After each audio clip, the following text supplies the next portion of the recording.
आप लोगों ने कंडीशन भी बतानी है लॉजिकल की, और मुझे आप लोग ये भी बता देंगे कि सर अभी हमने और का इस्तेमाल कैसे करना है, सेम एज जिसने एंड को अच्छे से देखा है और उसके लिए हलवा हो चुका है। ओके, हमने और को ओपन कर लिया, सेम सिंटेक्स चेक करो, लॉजिकल 1, लॉजिकल 2, लॉजिकल 3, लॉजिकल 4, सब कुछ वही है जो एंड में था। तो सर एक्स्ट्रा क्या है इसके अंदर, और क्या चीज ऐसी है जो इसको एंड से अलग बनाती है? भाई एंड हर फील्ड को मांगता है और कहता है सारी में से कोई भी एक हो चलेगा, ठीक है। सो अब मैं कहता हूं कि भाई मेरे पास जो स्टेट निनावा है और उसका रीजन कनाडा है, ठीक है, वो यहां पे मुझे दिखा दो। और इनमें से भी मुझे जरूरत नहीं है कि आप मतलब निनावा ही हो, कोई अलग स्टेट भी हो सकती है, लेकिन उसके साथ फिर जो रीजन है वो क्या होना चाहिए, वो शुड भी कनाडा होना चाहिए। और अगर आप निनावा की कोई स्टेट चूज कर रहे हैं, यहां पर डेटा चूज कर रहे हैं आपके लिए, और इस तरफ रीजन कोई और है, तो भी चलेगा। क्यों? क्योंकि दोनों में से कोई भी एक आंसर क्या होना चाहिए, सही होना चाहिए। अब इसको अप्लाई कैसे करेंगे जी, मैं बना देता हूं भाई, if this cell is equals to किसके बराबर है, NAWA,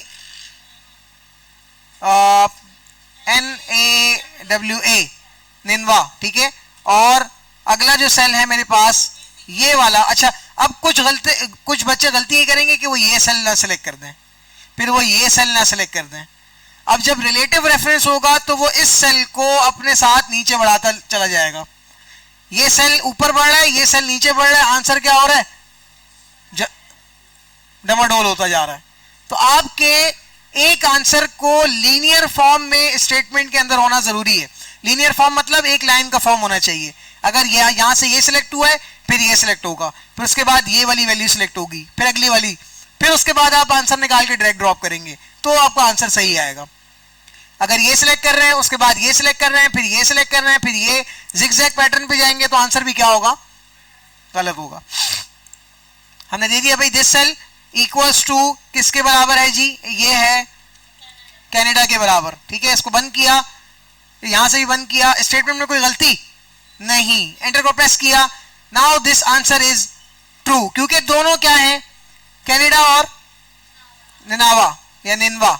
इसको मैं यहां से कर रहा हूं हाइड, ताकि हम सिर्फ और को जांच सके। अब इसको किया, drag and drop, control D, now you can see that यहां पे न्यू साउथ वेल्स तो है और इस तरफ रीजन में ओशियाना है, तो दोनों ना होने के बावजूद इसने, सॉरी, दोनों ना होने की वजह से आंसर फॉल्स। ये भी दोनों वो नहीं है जो क्राइटेरिया में थे, आंसर फॉल्स। ये वाला क्राइटेरिया में है, दोनों क्राइटेरिया के अंदर है, आंसर। अच्छा, इसकी जगह एक क्राइटेरिया चेंज हो गया, अगर ये एंड होता तो क्या होता, आंसर किस में चेंज हो जाता, फॉल्स में, जबकि और के अंदर ये आंसर अभी तक क्या है, ट्रू ही है, ठीक है। तो true basically, sorry, and basically दोनों या तीनों या चारों जितनी वैल्यूज आपके पास हैं, सब में से सब चीजों को मांगेगा, किसी एक के भी ना होने पे आंसर गलत और सारों को होने पे आंसर सही। और इसकी निस्बतन क्या करेगा, जितनी भी आपके पास फील्ड्स या वैल्यूज हैं उन सब में से किसी एक के या दो के होने पे और बाकी के ना होने पे आपको आंसर क्या देगा, सही, और सबके ना होने पे आंसर क्या देगा, फिर वो आपको फॉल्स देगा, ऐसे वो आपको फॉल्स नहीं दे सकता, ठीक है। और इसकी एक प्रैक्टिकल एग्जांपल जो मैंने आपको बताई कि आपने किसी जगह पे जो है वो कोई सेल लगानी है और आप चाह रहे हैं कि भाई इस सेल के अंदर सिर्फ 18 से लेके 25 साल तक की खवातीन शमूलियत इख्तियार करें, 18 से 25 की भी हो, खवातीन भी हो, और दूसरी बात आगे कि वो कराची की भी हो, क्या लगेगा, लगा लोगे, खुद अपना डेटा बना के लगा दोगे, मैं चेक करूंगा। अच्छा, अब एक और सिनारियो आ गया बीएमजे का, हर वो बच्चा जिसने 70% क्लासेस को भी अटेंड किया है, जिसका यानी कि क्लासेस का रेट क्या हो, 70% हो, और उसके आगे उस बच्चे का जो स्कोर है वो 80% से अबव भी हो और उसने फी भी पे कर दी हो, तो क्या हो, उसको क्या मिल जाए, सर्टिफिकेट मिल जाए, अदरवाइज उसको ना मिले। तो देखो तीनों में से ना, इस मर्तबा बीएमजे वाली बात में तीनों में से वो जो रिजल्ट वाला था 80%, उसका ना होना भी चलेगा। आएगा तो यहां पे मैं क्या लगा सकता हूं, अब मैं और भी लगा सकता हूं। क्यों? क्योंकि तीनों कैटेगरीज में से जो अवेलेबल है उसके साथ आंसर ट्रू है, जो नहीं अवेलेबल या कोई भी अवेलेबल नहीं है तो फिर आंसर फॉल्स। अब अगर इसका यूज जनाबे वाला मैं आपको करके दिखाता हूं in the form of if या एंड, तो क्या होगा? अब इसको देखो, जो गायब की हुई एक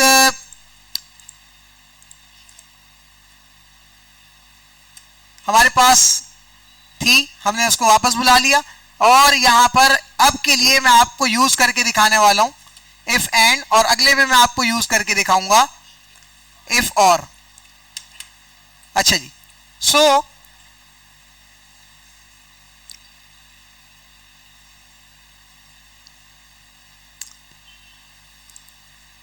इक्वल टू इफ, उसके बाद आप लोगों ने यहां पर इफ को ओपन कर लेना है। इसका नॉर्मल तरीका नहीं होगा, आप लोगों ने इफ को ओपन करना है। इफ को ओपन करने के बाद इफ के अंदर सबसे पहला सिंटेक्स या सबसे पहला ट्रिगर क्या होता है आप लोगों के लिए? Logical test. इस लॉजिकल टेस्ट वाली जगह पे आप लोग इस मर्तबा अपनी जिंदगी का पहला फंक्शन लगाने जा रहे हो जिसको आप नेस्टेड का नाम दे रहे हो। क्यों? क्योंकि फंक्शन के अंदर एक और फंक्शन ओपन हो रहा है। यहां पे आप एक नया फंक्शन ओपन करने वाले हो जिसका नाम है एंड। ऊपर एंड के साथ यूज करना है ना इफ का, इफ एंड। तो देखो मैंने यहां जैसी ए एंड लिखा ना, एंड आ गया। अब इफ के अंदर क्या ओपन हो चुका है? And open. ये कौन सी फॉर्म बन गई है? Nested form. क्या होती है? When we open a function और a formula in a particular form of function and formula is called nested form. ठीक है, एक फंक्शन या फार्मूला के अंदर एक दूसरा फंक्शन या फार्मूला ओपन करना नेस्टेड है। अब लॉजिकल टेस्ट की बात आ रही है। क्या लॉजिकल टेस्ट पहले दिए हुए आप लोगों ने? ये लॉजिकल दिए हुए पहले एंड में? अभी तो दिए यार, दिए थे ना लॉजिकल। मुझे बताओ, बाकी सारी चीजें हुई हुई है पहले से ही। मैं कहता हूं भाई इफ दिस, ठीक है, वही पुराने खाते हम लोगों ने दोबारा से निकाल दिए। इक्वल टू क्या? NAWA, ठीक है, निनावा। और अगला वाला जो मेरे पास क्या है, अगला वाला क्या मैं अभी डालने जा रहा हूं ये भी तो बताओ। लॉजिकल, अगला वाला लॉजिकल डालने जा रहा हूं ना मैं अभी। अगला वाला लॉजिकल या टेस्ट के लॉजिकल टेस्ट में क्या डालूंगा? मैं कहता हूं भाई दिस इक्वल्स टू क्या? Canada, CANADA। ठीक है, ये हो गया। इसको बंद किया और कॉमा, क्या लगेगा आपके हिसाब से? ब्रेकेट या कॉमा? ब्रेकेट लगेगा गाइस, क्योंकि हमने इस मर्तबा जिस एंड को लॉजिकल टेस्ट की जगह पे यूज किया है वो पूरा हो चुका है। अगर मेरे पास इन दो के अलावा कोई तीसरी या चौथी रीजन भी होती या फील्ड होती तो मेरे पास लॉजिकल की तादाद क्या हो जाती? बढ़ जाती, ज्यादा होती। तो मैं यहां पे पहला और दूसरा लॉजिकल लगाने के बाद तीसरा, चौथा, पांचवा उनकी तरफ भी जाता, लेकिन दो थे, दो पे काम पूरा हो गया। मैंने यहां पे एंड को बंद किया, कॉमा प्रेस करूंगा। Now you can see that, गौर से तो आपके पास दोबारा इफ का सेंटेक्स नीचे नजर आने लगेगा। एंड क्या हो चुका है? खत्म। एक एंड को हमने इसके अंदर ही ओपन किया, इसके अंदर ही क्लोज भी कर दिया। अब मैं यहां पे लगा रहा हूं जी वैल्यू इफ ट्रू। एंड के और इफ एंड के दरमियान में फर्क ये है कि एंड आपको ट्रू एंड फॉल्स के आंसर देगा, इफ एंड आपको वो आंसर देगा ट्रू और फॉल्स पे ही जो आप इसको डिस्प्ले करवाना चाहते हैं। ठीक है, सो अब मैं यहां पे डालता हूं जी वैल्यू इफ ट्रू। अगर ऐसा है, ये जो पीछे आपने देखा है कि ये इसके बराबर है और ये इसके बराबर है और ऐसा ही है, तो फिर यहां पे क्या कर दो बच्चा लोग, यहां पे डिस्प्ले करवा दो नहीं, ट्रू और फॉल्स तो ऐसे भी आना ही है ना, कोई और यूनिक सी चीज डिस्प्ले करवा देते हैं। हाँ, हम लोग यहां पे डिस्प्ले करवा देते हैं जी यस को। ठीक है, अगर आंसर सही है तो यस और कॉमा लगा के if the value if false, answer गलत है तो यहां पे आना चाहिए no. Statement is clear. If and का काम यहां पे हमने पूरा कर दिया। क्यों हंस रहे हो? नहीं समझ में आ रही? मुझे बताओ क्यों हंस रहे हो? सो भाई यहां पे इफ एंड की जो स्टेटमेंट थी वो क्लियर हो गई। अगेन मैं आप लोगों को बताऊं, मैंने इफ को ओपन किया, इफ के अंदर एंड को ओपन कर दिया। एंड के अंदर दो लॉजिकल्स बनाए, पहले मैंने ये कहा कि स्टेट बराबर होनी चाहिए निनावा की और रीजन बराबर होना चाहिए दूसरे में कनाडा के, और अगर ऐसा होता है तो वैल्यू ऑफ ट्रू में ऐसा है, और अगर नहीं होता तो वैल्यू ऑफ ट्रू में। अगर मैं यहां से ये जो 9 के ये वाली ब्रैकेट से लेके इस कॉमे तक के एरिया हटा देता हूं और उससे पहले ये इस ब्रैकेट से इक्वल टू भी हटा देता हूं, तो ये क्या बन गया? सिंपल एंड का फंक्शन बन गया। और इसी सिंपल एंड के फंक्शन में अगर मुझे इफ में लगाना है तो मैं क्या करूंगा? लॉजिकल टेस्ट की जगह पे ये पूरा फंक्शन उठा के लगा दूंगा। बात क्लियर हो गई ना? कितना आसान है। अब ये काम करने के बाद अगर मेरा स्टेटमेंट ट्रू है तो मेरा आंसर आ गया यस। क्यों? क्योंकि इसमें दोनों चीजें चेक की, इसने निनावा भी चेक किया और कनाडा भी चेक किया और आंसर क्या दे दिया। अगर ये सिर्फ एंड होता तो यहां पे आंसर ट्रू ही आना था ना, लेकिन क्या आता? ट्रू। ट्रू की बजाय हम कोई अपनी वैल्यू पास नहीं करवा सकते थे क्योंकि हमने इसको यहां पे एंड और दिया, हाँ या ना में जवाब दो, जबकि इफ के अंदर ये कैटेगरी जरा बढ़ जाती है और वैल्यू ऑफ ट्रू और वैल्यू ऑफ फॉल्स हम अपनी मर्जी की दे सकते हैं। ठीक है, इसको ड्रैग ड्रॉप करना है। कहां पे आपके हिसाब से आंसर नो और आंसर यस में आने चाहिए? बाकी सब में नो आने चाहिए। Control D. अगर इस एक नो को मैं यस में तब्दील करना चाहूं तो मुझे क्या करना पड़ेगा? कनाडा। यस, बात समझ में आ गई?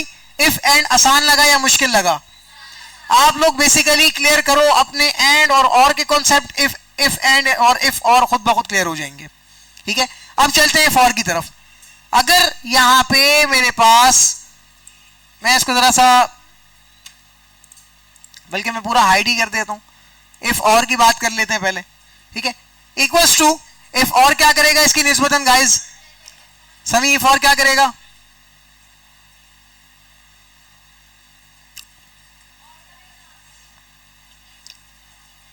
आज पकोड़े बनेंगे, आज समोसे बनेंगे, आज चाट बनेगी। सभी बेचारा यही सोच रहा है जी। वही इफ और क्या काम करेगा? सेम इफ एंड वाली कंडीशन यहां उठा के लगा दूं, क्या काम करेगा? ओके, देख लें। इफ और को लगाने से पहले मैं एक छोटा सा काम कर देता हूं, और वो काम ये है कि मैं इसको कर लेता हूं कॉपी। क्या कर लेता हूं? कॉपी। मैंने इसको कॉपी किया, मैं यहां आया, बल्कि यहां आने से पहले इसको मैं दोबारा हाइड कर देता हूं। मैं यहां आया, इसको ओपन किया और पेस्ट कर दिया, और यहां पर जस्ट एक जो चेंजिंग मुझे करनी है वो क्या है? इससे क्या होगा भाई? इस और से क्या होगा?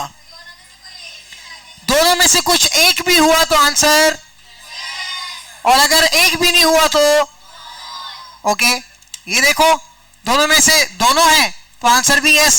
और अगर हम इसको ड्रैग ड्रॉप कर देते हैं तो दोनों में से कहीं पे एक भी मिलेगा तो आंसर ओके। निनावा के सामने कनाडा चेंज करता हूं तब भी आंसर क्या देना चाहिए? ओके, मैं चेंज कर देता हूं। आंसर शुड बी, दोनों में से कोई एक फील्ड चाहिए। अच्छा, अब व्हाट अबाउट यहां पे दोनों ही फील्ड्स नहीं है तो आंसर तो जाहिर बात है 9 का ही आना था। कोई मैं एक फील्ड अपने से डाल देता हूं, कौन सी वाली डालूं? अच्छा, मैं गलत फील्ड डालता हूं, रीजन के अंदर मैं स्टेट डाल के चेक करता हूं क्या होता है। ये भी एक अलग सी थिंकिंग है ना, जो कोई नहीं करता वो हम क्लास में करते हैं, फिर हम ज्यादा सीख जाते हैं। अब देखो, मैं यहाँ रीजन के अंदर निनावा डालता हूं, एक्सेल को नहीं पता, लेकिन एक्सेल क्या उसका जवाब सही बताएगा या गलत बताएगा, ये चीज चेक करने वाली। ये देख लो क्या आएगा, क्या आएगा? यस या नो? क्यों? अच्छा, कंट्रोल Z। यहां पर जो स्टेट है मैं स्टेट के अंदर ही डाल देता हूं जी। क्या? NI। ये देखो पहले से आ रहा है, कितने से आ रहे हैं? एंटर। Answer should be. अच्छा, ये जो काम अभी पहले हमने किया ये क्यों नहीं हुआ? क्योंकि हमने रेफरेंस के अंदर क्या कहा हुआ है कि ये जो निनावा है ये कहां एग्जिस्ट करेगा? 7 वाली लाइन में, इसके अंदर, स्टेट के अंदर। और जो कनाडा है वो कहां एग्जिस्ट करेगा? तो आंसर क्या होगा? उसकी बिहाफ पे दिया जाएगा। ऐसे इफ एंड इफ और समझ में आया बच्चों? 5 मिनट दे रहा हूं, अपने से डेटा बनाओ, जल्दी प्रैक्टिस शुरू करो, मैं पीछे ही आ रहा हूं आपके पास। एक क्या टाइम हो रहा है भाई? इस छोटे से डेटा के ऊपर इफ नेस्टेड का इस्तेमाल किस तरीके से होगा अब ये चीज देखते हैं, इक्वल्स टू इफ नेस्टेड के अंदर या फिर नॉर्मल इफ के अंदर हमारे पास क्राइटेरियाज आते थे, या तो एक या फिर लॉजिकल टेस्ट अगर बढ़ जाए तो फिर दो कंडीशंस लग जाती थी। कौन कौन सी? एंड की और की। मेरे पास इस मर्तबा एंड और की कोई कंडीशन नहीं है, मेरे पास जस्ट सिंगल 3 कंडीशंस दी हुई हैं। मुझे कहा कि भाई जो बच्चा जिसके मार्क्स ग्रेटर देन है 80 से, वो क्या होना चाहिए? एक्सीलेंट। और जो बच्चा जिसके मार्क्स ग्रेटर देन है कितने? 40 से, वो क्या होना चाहिए? पास। और वो बच्चा लास्ट में जिसके मार्क्स लेस देन 40 हैं, वो क्या होना चाहिए? फेल। ठीक है, ये देखो क्राइटेरिया मैंने पहले से यहां बना दिया है ताकि हमें इस मर्तबा समझने में कुछ आसानी हो। ठीक है, तो अब देखो इफ नेस्टेड इसको किस तरीके से करेगा, या अगर ये काम मैं आपसे कहूं कि भाई मुझे नॉर्मल इफ के थ्रू करके दो, तो कैसे करोगे? अगर मैं आपसे कहूं कि मुझे इसको इफ एंड या इफ और के थ्रू करके दो, तो कैसे करोगे?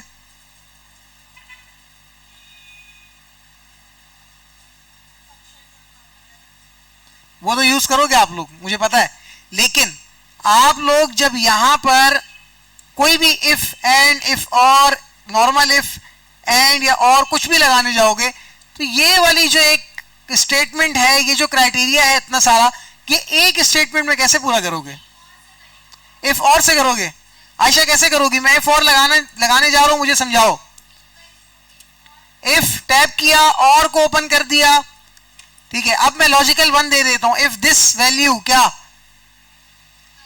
सॉरी, ये वैल्यू आएगी, ये वैल्यू आएगी, फिर मार्क्स आएंगे, नेम्स नहीं आएंगे ना भाई, मार्क्स पे, एक ही मार्क्स पे सारे काम हो रहे हैं।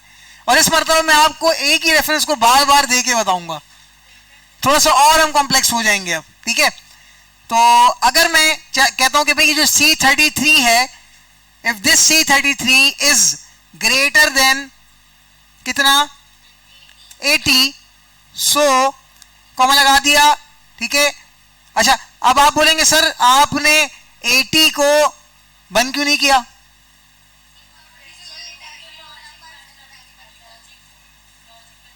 ओके ओके, ठीक है, पहला लॉजिक लग गया। मैंने कहा कि भाई इफ C33 इज क्या? ग्रेटर देन कितना? 80। ओके, नेक्स्ट अगर मैं चला जाता हूं, अच्छा नेक्स्ट जाने से पहले ही मैं अगर थोड़ा सा और मजीद आपको ख्याली पुलाव में आगे ले जाऊं, तो दूसरा आप ऊपर वाला यकीनन बताएंगे कि ग्रेटर देन 40, फिर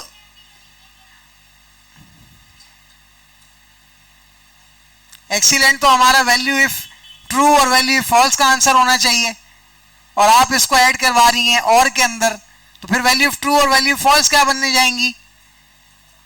तादाद आ गया ना, फंस गए हम, इफ एंड और इफ और के थ्रू ये काम करते हुए फंस जाएंगे। वहां पे ये काम इस तरीके से नहीं होना। सर फिर क्या करें? तो फिर सिंपल सी बात याद रखो कि जब आपके पास नंबर ऑफ कंडीशंस बढ़ जाती हैं, एक से ज्यादा या दो से ज्यादा, जितनी भी है आगे, वो आपके ऊपर है कि कितनी है, जब बढ़ जाती है तो वहां पे आप किसका यूज करोगे? नेस्टेड इफ का यूज करोगे। और अगर वही नंबर ऑफ कंडीशन बढ़ती हैं, और इस मर्तबा हर नंबर ऑफ कंडीशन में हर चीज का होना जरूरी है, तो एंड, और अगर उनमें से किसी एक का भी होना जरूरी है वो चल जाता है, बाकी के ना भी हैं तो फिर और। ठीक है, लेकिन अगर आपको अलग अलग हर क्वेश्चन का, हर लॉजिकल टेस्ट का अलग आंसर चाहिए, वैल्यू ऑफ ट्रू या फॉल्स का, तो फिर आपको क्या करना पड़ेगा? एक अलग से लॉजिकल टेस्ट बनाना पड़ेगा हर बार। और अलग लॉजिकल टेस्ट बनाने की इजाजत हमेशा इफ के पास ही रहेगी, जो कि आपको अगेन एंड अगेन ओपन करना पड़ेगा। और जब आप इफ के अंदर इफ को अगेन एंड अगेन ओपन करोगे तो इसका मतलब इफ नेस्टेड हुआ। तो अपने इफ नेस्टेड का आगाज करते हैं जी। इक्वल्स टू, ओ यहां पे आया जी, equals to if, normal if open किया, कहता हूं भाई मैं इसको, अगर ये जो मार्क्स हैं ये क्या हो? ग्रेटर देन हो कितने? 80 के। ठीक है, 80 के ग्रेटर देन होने के बाद कॉमा लगा दिया मैंने। अच्छा आप बोलेंगे सर 80 पे हमने वो क्यों नहीं दिए? इन्वर्टेड कॉमा,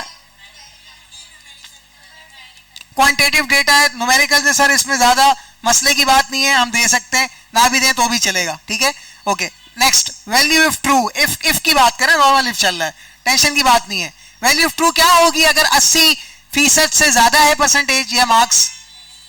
एक्सीलेंट, शाबाश। तो एक्सीलेंट क्या चीज है? टेक्स्ट है, ठीक है, टेक्सुअल डेटा है। तो मैं इसको कैसे रिप्रेजेंट करूंगा जी? EXCELLENT, एक्सीलेंट, ठीक है।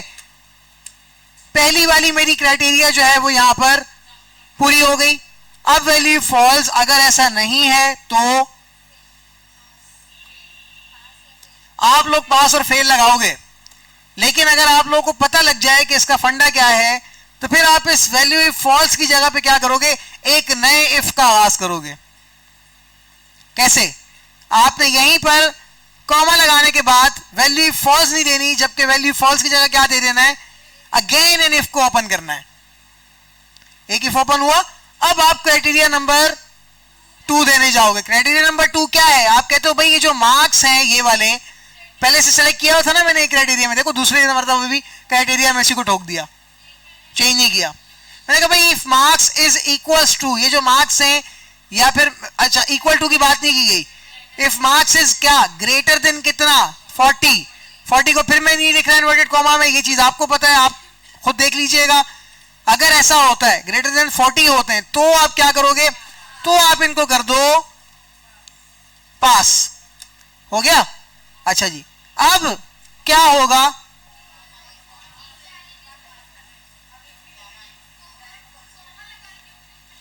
लाइबा कह रही सर अब इफ नहीं लगेगा। कौन कौन लाइबा के साथ है कि अब इफ नहीं लगेगा? क्यों नहीं लगेगा बताओ? क्योंकि इस मर्तबा हम दोनों क्राइटेरिया का बता चुके हैं और अब एक ही क्राइटेरिया पीछे बच गया, और अगर वो एक क्राइटेरिया है तो इसका मतलब उसकी जो वैल्यू है वो क्या बनेगी? ठीक है, तो मैं यहां पर वैल्यू फॉल्स इन दोनों के अलावा, यानी जो बच्चा 80 से बड़ा है वो एक्सीलेंट पे, जो 40 से बड़ा है वो क्या है? पास पे, और जो बच्चा 40 से छोटा है वो क्या है? वो फेल है। एक ही बच्चा 40 से छोटा होगा, फेल हो जाएगा।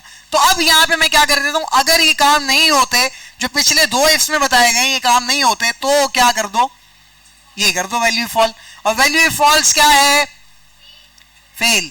मैंने यहां फेल टाइप किया, इसको बंद किया। अच्छा, अब एक छोटा सा सिनारियो और सुन लो, याद रख लो, और वो क्या है? वो ये है कि जितनी मर्तबा नेस्टेड इफ के अंदर इफ ओपन होगा उतनी ही मर्तबा इफ की ब्रैकेट हमने यहां पे क्लोज भी करनी होगी। अब मैं क्या करता हूं, ब्रैकेट क्लोज करने के लिए 2 मर्तबा ब्रैकेट क्लोज करूंगा। पहली ब्रैकेट रेड कलर की थी, वो रेड पे क्लोज हुई। दूसरी ब्रैकेट यानी कि आउटर ब्रैकेट ब्लैक कलर की थी, वो ब्लैक में क्लोज हुई। इनके कलर कोड्स भी होंगे, आप देखेंगे आपको समझ में आ जाएगा। ठीक है, मैंने सिंपल टाइम की वजह से 2 चीजों पे इफ नेस्टेड की एक एग्जांपल दिए, आप लोग इसको मल्टीपल टाइम्स बढ़ा देना अपने हिसाब से और फिर देखना है कैसे होगा। मैंने एंटर को प्रेस किया, now you can see that ये बंदा क्या है? एक्सीलेंट। क्यों नहीं आ रहा भाई? 45 से, सॉरी 45 है ये, 80 से तो ऊपर नहीं है ना, हमने तो 80 से ऊपर वाले को क्या दिया है? एक्सीलेंट दिया है। ओके, अब इसको अगर हम ड्रैग ड्रॉप करते हैं, so guys this will be excellent. Shamim,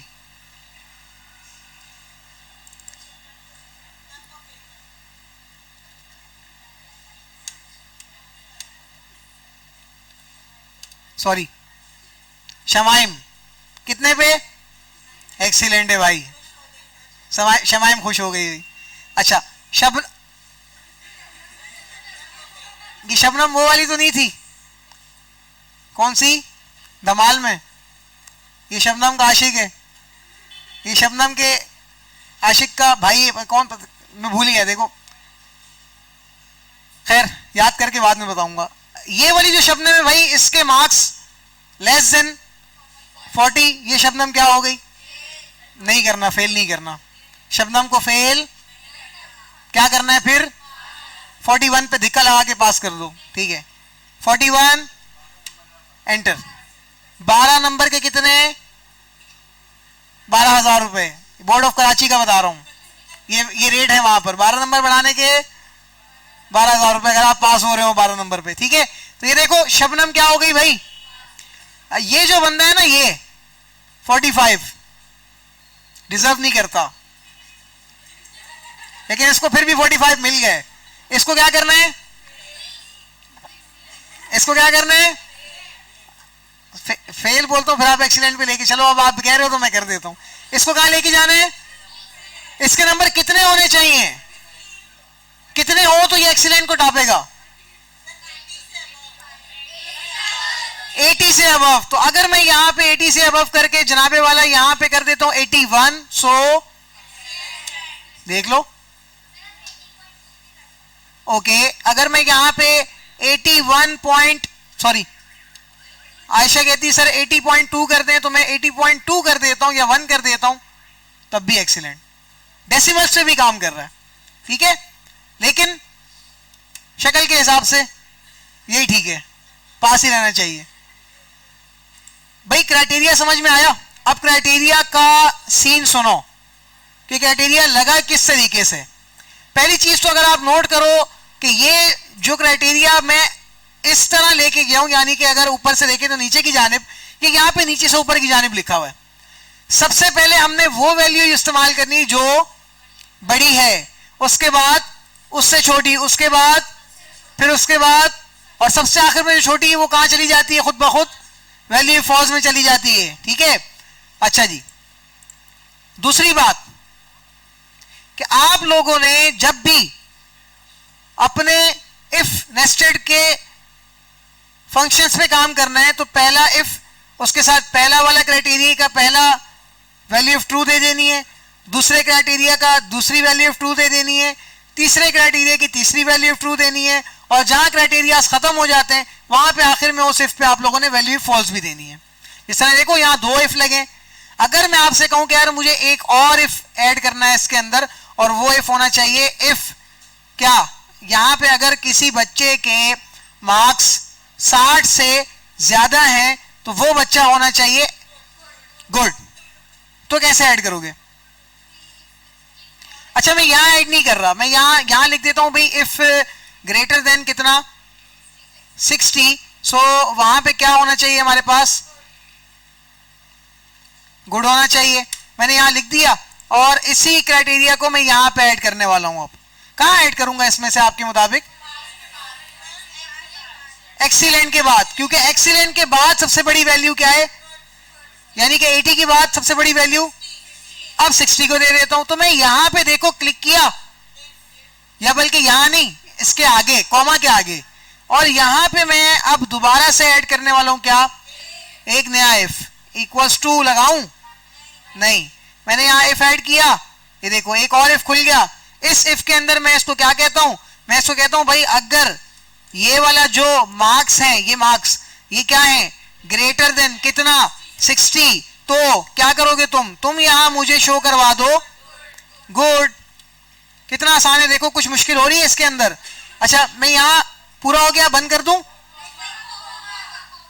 comma भी रह गया सर, वो भी लगाना है, ठीक है, हमने यहां कॉमा भी लगा दिया। अब मैं एंटर को प्रेस करता हूं, जी बिल्कुल, आप लोग सियाने लोग हो। कौन से लोग हो?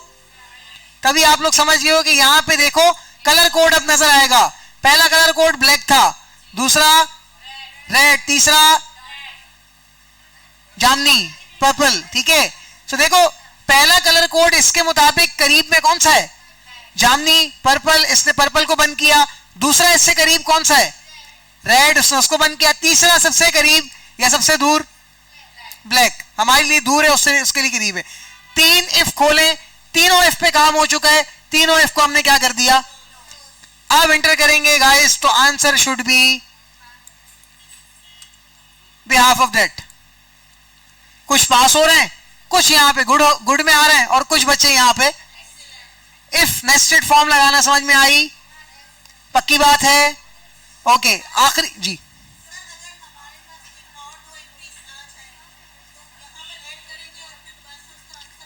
अच्छा देखो गाइस सवाल आया, देख लो, आपके काम का भी हो सकता है। मिस फरीदा कह रही है सर इफ यहां पर कुछ बच्चे और आ जाते हैं जिनको हमने ऐड करना है, मिसाल के तौर पे यहां आ जाती है लाइबा और इसके मार्क्स हैं 58, तो देखो लाइबा का खुद ब खुद टोटल निकल करके आगे इफ ऑटोमेटिकली नीचे काम। अगर इफ काम नहीं भी करता तो मिस फरीदा क्या करने वाली है, तो आप इसको करेंगी ड्रैग ड्रॉप, ठीक है, इट्स अप टू यू। बात समझ में आ रही है? पक्की बात है। इफ नेस्टेड में कोई इशू?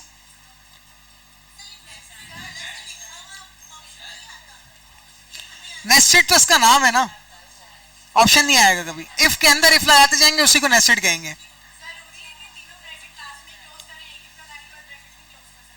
नहीं, कर दें, आपकी मर्जी है, लेकिन जो सारी ब्रैकेट्स है ना वो लास्ट में क्लोज होती हैं इफ की, क्योंकि इफ हम खोलते तो जा रहे हैं लेकिन इसको बंद हमने एक ही साथ करना है लास्ट में, ये मसला है जी। छुट्टी दे दूं? चलो जाओ, ठीक है, अल्लाह हाफिज।